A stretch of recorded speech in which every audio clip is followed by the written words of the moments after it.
Le Soudan est devenu le laboratoire du chaos africain. Deux pouvoirs armés qui s'affrontent, des puissances étrangères qui nourrissent les deux camps, et au centre, un peuple pris en otage.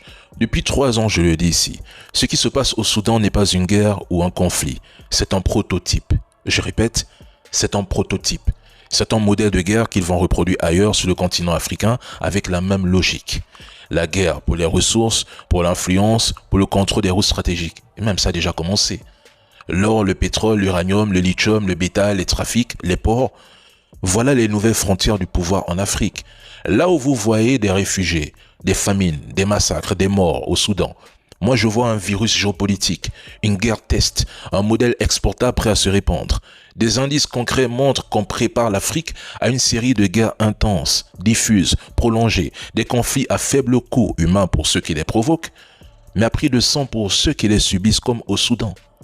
Ce ne sont plus des guerres classiques avec des lignes de front. Ce sont des guerres fragmentées, hybrides, économiques, psychologiques et géopolitiques. Le Tchad est déjà contaminé. La Libye s'est transformée en un supermarché d'armes. Le Mali, le Burkina Faso, le Niger font face aux coups de groupes armés financés par l'or. Il y a le fer mauritanien, le pétrole libyen, tout devient un enjeu. Et si rien n'est fait, une ceinture de chaos longue de 3000 km du Nil à l'Atlantique finira par s'imposer.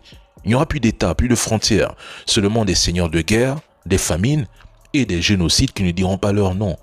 Ça a déjà commencé.